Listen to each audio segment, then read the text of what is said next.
Everybody, this is Anthony Beyond from Mission Start Podcast. This is the Nintendo reaction video, probably the last one, until we do our podcast, which will be probably recording Wednesday night. But I will say though, after watching the Nintendo press conference this morning, and I was 10 minutes late, so I heard there was some Pikmin 3 announcement.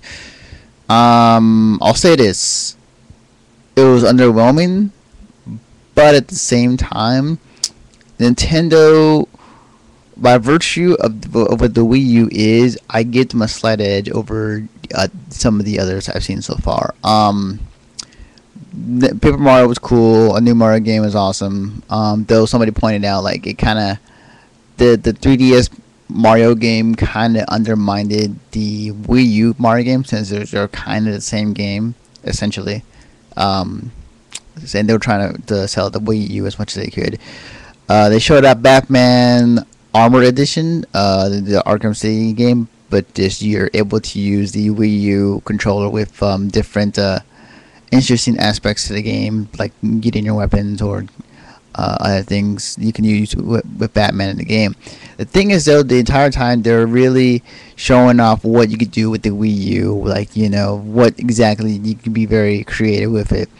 The other game they showed up was Zombie U. It was kind of shown at Ubisoft's press conference, but not in depth as far as like what they were showing at the Wii U, at the Nintendo press conference, where like you can use your controller and you can zoom in with a sniper rifle on it and to shoot zombies, or you can use it to reload or use it to swap weapons. There was multiple ways of using it. It was very interesting and very creative. The games like I said, the games they were showing, they were, you know, Nintendo Mario, 3D Mario, and they showed off kind of what you can do with the Wii U very creatively. Nintendo, they did show off the more of the 3DS games as far as like what's coming to that. We got Luigi Mansion 2, which was great. Then, like I said, the new Mario, the new Mario 2D scroller, Paper Mario, which is coming, which looks pretty awesome. Castlevania, which is cool. I can think Castlevania coming. But here's the thing. Here's the thing I'm getting at. So Nintendo finally has a system that can play both PS3 and 360 graphics, right? So they can essentially play games we can play on our other consoles. Now that they have that ability graphic-wise, like it'll be easier for third parties to go on there and say, okay, we can make a game on this system and look good. The thing is, though, is that I'm trying to put it into words. Is that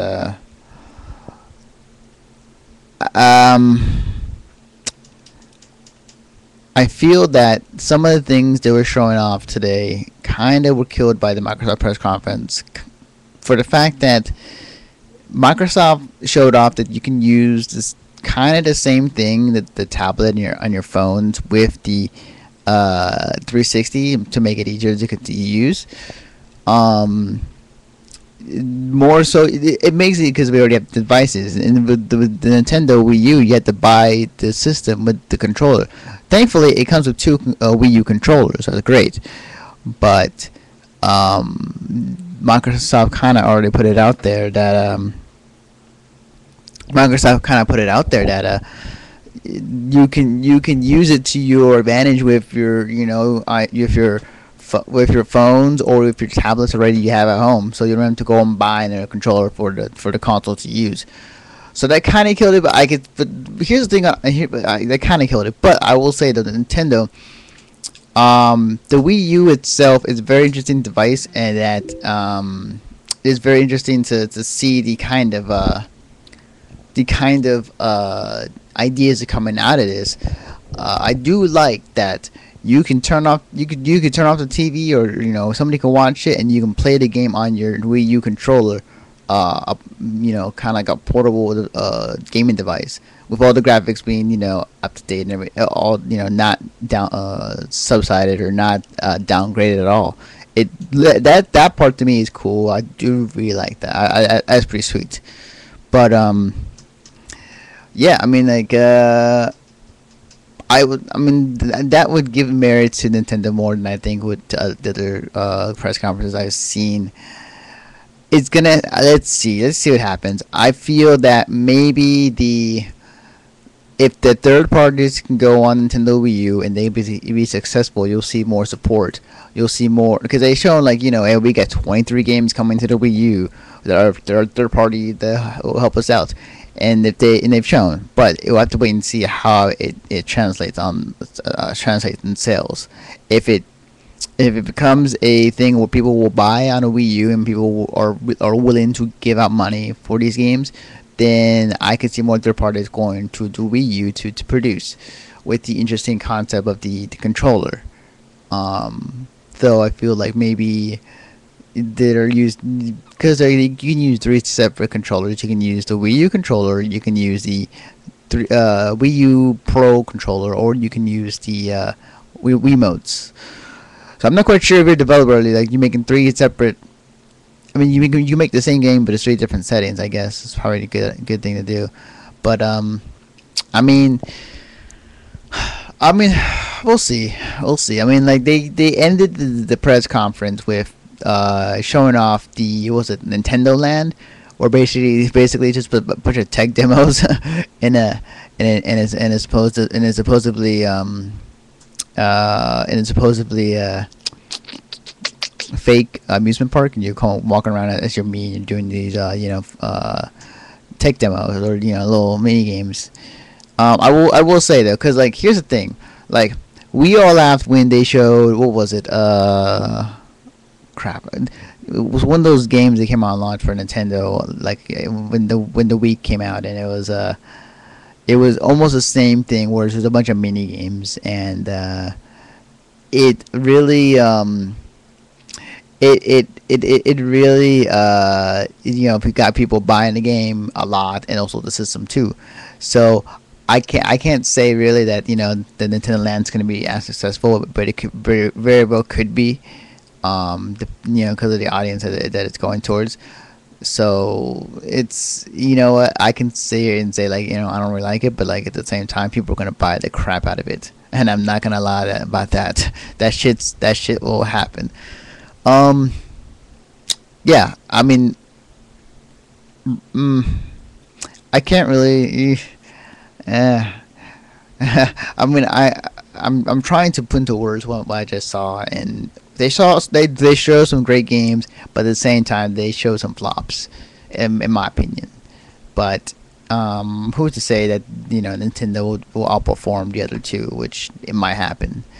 So it's gonna be interesting. But anyways, so after seeing all the press conferences now, I still rank Ubisoft as number one. I think that none of the games they show were top notch, except for maybe a few, but they were still great games they were showing off. Let's see what else. I would say Ubisoft at 1, Nintendo 2. I think Nintendo, as much flack as I gave them, Nintendo showed the system by itself that you're able to you play the game away from the TV. That by itself is a great accomplishment. On top of the other stuff they showed, the new games and the kind of interesting ways using the Wii U controller, I would put them number 2. 3, Microsoft, because they showed off some great innovations with some of the games they're showing. The Halo 4 was a big one. Splinter Cell was a big one. On top of their deals with the other sport franchise for Xbox Live, and kind of what direction they're going in, I think is really a big step in that direction. 4 would be EA. EA's lineup was good. I felt like some of the stuff they showed was pretty okay, but at the same time they showed enough where I'm very interested in some of the games. Like I'll say I'm a big Dead Space fan. I love Crysis 3. There was some awesome great stuff that were showing, and on top of having the license with UFCs. Now EA is the only people who can make UFC games. And then last I'll put is Sony. Sony, here's the thing that was interesting. Sony did not show much Vita stuff as opposed to what Nintendo showed off with the 3DS. So they were more into the PS3, and they showed off games, good games, but they're not enough. Not enough games. There were great games, but there were not enough of games. to really win me over. So that's kind of how I feel about the whole press conferences. So I'll probably talk about this again in the podcast tonight, but I just want to get this out there. My reaction to the Nintendo press conference. Let's wait and see. I'm still on the fence on some things about what Nintendo showed, but we'll see. But anyways, yes, you can find this on our website as well as on our YouTube channel. Subscribe to us, and I'll say a bunch of shit, but I'll just leave it at that because I don't want to make this video too long. So I'll just say, go to our website. Yes, www.missionstartpodcast.com. See you again.